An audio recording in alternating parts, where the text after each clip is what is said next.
Big breaking news చూస్తున్నాము. ఆంధ్రప్రదేశ్లో రాష్ట్ర రాజకీయాల పరిస్థితి పూర్తిగా మారబోతుందా? ప్రస్తుతం కూటమి అధికారంలో ఉంది. కూటమి అధినేత ఆంధ్రప్రదేశ్ ముఖ్యమంత్రిగా చంద్రబాబు నాయుడు గారు అధికారంలో ఉన్నారు. ముఖ్యమంత్రి కుర్చీలో కూర్చున్నారు. ఇప్పుడు ముఖ్యమంత్రి కుర్చీకే చంద్రబాబు ఒక పరీక్ష పెట్టబోతున్నారా అంటే ఖచ్చితంగా అవును అనే సమాధానం వస్తుంది. వియత్నాం సాక్షిగా ఆంధ్రప్రదేశ్లో పెను రాజకీయ ప్రకంపనలు రాబోతున్నాయి అనేటట్టుగా వార్తలు వినబడుతున్నాయి. సంచలన విషయాలు వెలుగులోకి వస్తున్నాయి. అలాగే ఒక ఆసక్తికరమైన చర్చ కూడా జరుగుతుండటంతో ఏం జరుగుతుంది రాబోయే కాలంలో ఆంధ్రప్రదేశ్ రాష్ట్ర వ్యాప్తంగా అనేటట్టుగా ఇప్పుడు అంతా కూడా ఊహించని స్థాయిలో రాజకీయ మార్పులు జరిగే ఆస్కారం కనబడుతుంది. అయితే ముఖ్యమంత్రి హోదా, ముఖ్యమంత్రి కుర్చీ చంద్రబాబు విడిచిపెట్టబోతున్నారా? కుమారుడు నారా లోకేష్ చేతిలో ముఖ్యమంత్రి కుర్చీ పెట్టబోతున్నారా అంటే ఏమో అవునా అనేటట్టుగానే కొన్ని కథనాలు వస్తున్నాయి. ఆంధ్రప్రదేశ్ రాజకీయాల్లో పెను గొప్ప మార్పులకు శ్రీకారం చుట్టబోతున్నట్టు తెలుస్తుంది. ఆంధ్రప్రదేశ్లో ముఖ్యమంత్రిగా చంద్రబాబు నాయుడు గారు తన కుర్చీని కుమారుడైన నారా లోకేష్కు అప్పజెప్పే ప్రయత్నం చేస్తున్నారు. నారా లోకేష్ చేత ముఖ్యమంత్రిగా ప్రమాణ స్వీకారం చేసే కార్యక్రమం కూడా చేస్తారు అంటూ ఒక పెద్ద ఎత్తున రాజకీయ వర్గాల్లో గుసగుసలు వినబడుతున్నాయి.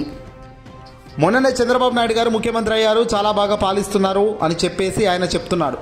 అలాంటప్పుడు ముఖ్యమంత్రిని మార్చవలసిన అవసరం ఏముంటుంది అని చాలామంది సామాన్యులకు వచ్చే ప్రశ్న. దీనికి కొన్ని కారణాలు కూడా ఉన్నాయి.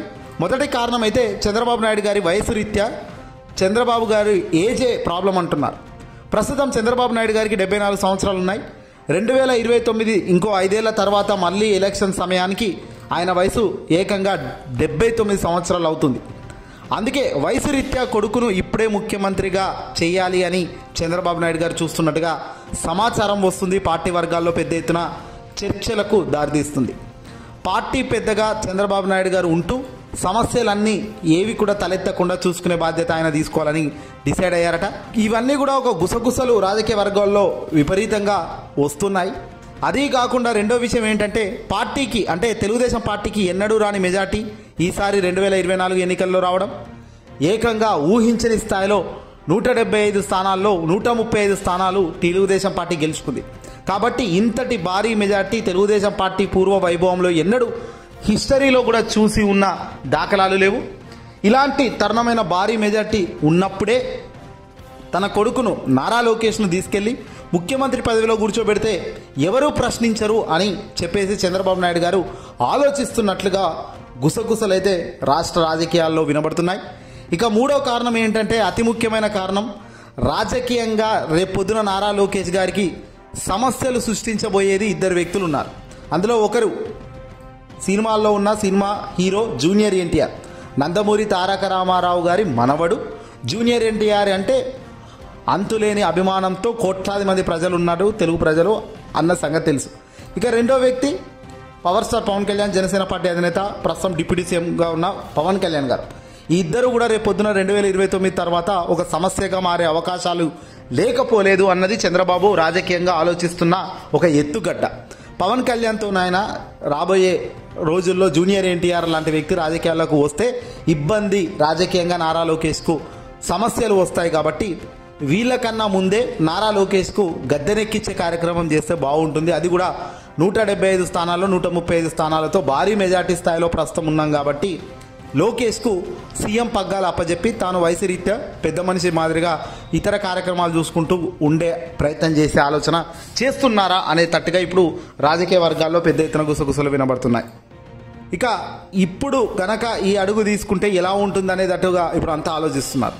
ఓవైపున జూనియర్ ఎన్టీఆర్ గారు ఆయన సినిమాల్లో ఫుల్ బిజీగా ఉన్నాడు, పవన్ కళ్యాణ్ ఏమో ఆయన పార్టీలో ఉన్నాడు, బిజీగా ఓవైపున సినిమా మరోవైపున పార్టీ అంటూ తను అడుగులు వేస్తున్నాడు. 21 సీట్లు తనకు వచ్చాయి కాబట్టి ప్రశ్నించే అవకాశం లేదు. ప్రస్తుతం తన కొడుకును ఈ సమయంలోనే ముఖ్యమంత్రిని చేయాలని చెప్పేసి ఒక ఆలోచనలో చంద్రబాబు నాయుడు గారు ఉన్నట్టుగా సమాచారం అందుతుంది. ఇక మరో ఇంపార్టెంట్ అంశం ఏంటయ్యా అంటే కొడుకును ముఖ్యమంత్రిని చేస్తే పవన్ కళ్యాణ్ ఊరుకుంటాడా, కేంద్రంలో ఉన్న ఎన్డీఏ సర్కార్ ఊరుకుంటుందా అని ఓ రకంగా మరికొందరు ప్రశ్నిస్తున్నారు. ఇక్కడ పెద్ద బలం ఏంటయ్యా చంద్రబాబు నాయుడు గారికి అంటే ప్రస్తుతం దేశవ్యాప్తంగా దేశంలో ఏ ఇతర రాష్ట్రంలో లేనంత బలం ఆంధ్రప్రదేశ్, బీహార్ 2 రాష్ట్రాలకు ఉంది. దేశవ్యాప్తంగా దేశ రాజకీయాల్లో ఆంధ్రప్రదేశ్ నుంచి అలాగే బీహార్ నుంచే నడుస్తున్నాయి. దేశంలో ఈరోజు ఎన్డీఏ సర్కార్ అధికారంలో ఉందంటే అది కేవలం చంద్రబాబు నాయుడు గారు అలాగే బీహార్ సంబంధించిన ముఖ్యమంత్రి పట్నాయక్, వీళ్ళిద్దరి మద్దతుతోనే కేంద్రంలో ఎన్డీఏ సర్కార్ ఉంది కాబట్టి ఖచ్చితంగా ఆ బలాన్ని ఉపయోగించుకొని మోదీ గారి ప్రభుత్వం ఉంది కాబట్టి ప్రస్తుతం వీళ్ళిద్దరి సపోర్ట్తోనే అక్కడ నితీష్ కుమార్ గారు బీహార్ ముఖ్యమంత్రిగా, ఇక్కడ చంద్రబాబు నాయుడు గారు, వీళ్ళిద్దరి మద్దతుతోనే ఇద్దరి సపోర్ట్తోనే ప్రస్తుతం దేశ ప్రధాని నరేంద్ర మోదీ గారు ప్రధానమంత్రిగా కొనసాగుతున్నారు. కాబట్టి వీళ్ళిద్దరి సపోర్ట్ విత్డ్రా చేసుకుంటే మాత్రం దేశ ప్రధానిగా అక్కడ దేశ ప్రధాని మోదీ ఉండే అవకాశం లేదు. కాబట్టి ఇప్పుడు ఈయన ఏం చెప్పినా కూడా బీజేపీ వినే ప్రయత్నమే చేస్తుంది. బీజేపీ చెప్పి మళ్ళీ జనసేనను కూడా వినేలా చేసేలా, పవన్ కళ్యాణ్ కూడా వినేలా చేసేటట్టుగా చంద్రబాబు తన రాజకీయ అనుభవ చక్రం నుంచి ఈ చక్రాలన్నీ తిప్పే కార్యక్రమం చేసే ఆలోచనలో ఉన్నట్టుగా విశ్వసనీయ సమాచారం నుంచి అందుతున్న కీలక సమాచారం.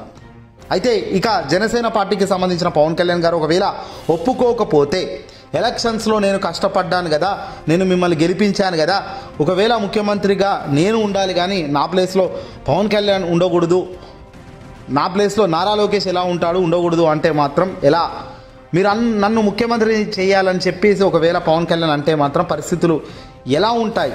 ఇందాక నేను చెప్పినట్లుగా బీజేపీ సర్కార్ ఎవరి చేతిలో ఉందయా అంటే చంద్రబాబు, నితీష్ కుమార్ బీహార్ ముఖ్యమంత్రి, అక్కడ నుంచి వీళ్ళు మేనేజ్ చేసి కేంద్రం నుంచి ఒత్తిడి తెచ్చి పవన్ నోరు మూపే కార్యక్రమం కూడా చేసే కార్యక్రమం చంద్రబాబు చేయగలుగుతాడు. అంత సామర్థ్యం, ఆ తెలివి చంద్రబాబుకి అయితే ఉంది.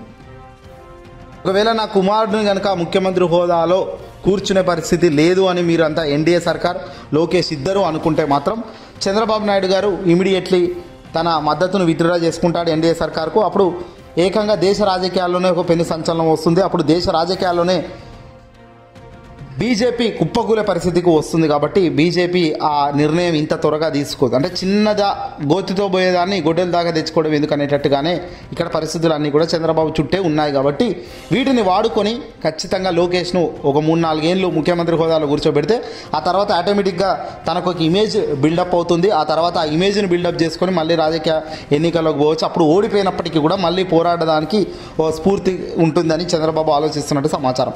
ఏదేమైనప్పటికీ కూడా రాబోయే ఎన్నికలు 2029 జమిలీ వస్తుందా, ముందు వస్తుందా, వెనకాల వస్తుందా అనేది పక్కన పెడితే తాజా పరిస్థితులు రాజకీయ కోణంలో చూస్తే చాలా సంచలనంగా, చాలా వ్యూహాత్మకంగానే ఉన్నాయి అనే దానికి క్లియర్ కట్గా కనబడుతున్నాయి. అలాగే రాహుల్ గాంధీ, కాంగ్రెస్ పార్టీకి సంబంధించిన వ్యక్తి రాహుల్ గాంధీ ఢిల్లీ వేదికగా జరుగుతున్న మంతనాలు కీలకంగా మారుతున్నాయి. ఇక్కడ చాలామంది కొందరు మీటింగ్ నిర్వహిస్తున్నట్టు తెలుస్తుంది.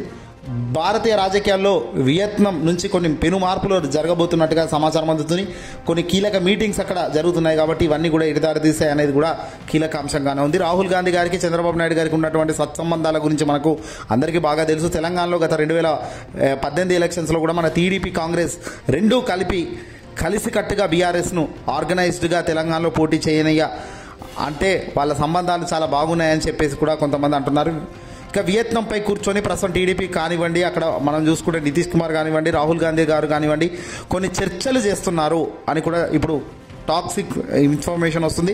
ఏదేమైనప్పటికీ కొడుకు నారా లోకేష్ను ప్రధాన ముఖ్యమంత్రిని చేయడానికి దీనికంటే మంచి అవకాశం ఇంకోటి లేదు. కాబట్టి ఫ్యూచర్లో మళ్ళీ 135 సీట్లు గెలవడం అన్నది చాలా సాధ్యంగానే అంశం అనేది చంద్రబాబుకు తెలిసిన ప్రాక్టికల్ ఎగ్జాంపుల్. కాబట్టి దీన్ని యూటిలైజ్ చేసుకొని పవర్లో ఉన్నప్పుడే కొడుకుని ముఖ్యమంత్రి హోదాలో కూర్చోబెట్టి తాను పక్కగా పెద్ద మనిషి మాదిరిగా ఉండి సలహాలు సూచనలు ఇస్తూ ముందుకు అడుగులు వేస్తే ఎలా ఉంటుందనే దానిపై ఆలోచన చేస్తున్నట్టు సమాచారం అందుతుంది. ఇది నిజమైతే గనక తెలుగు రాష్ట్రాల్లో పెను సంచలనమైన అంశం అని చెప్పొచ్చు.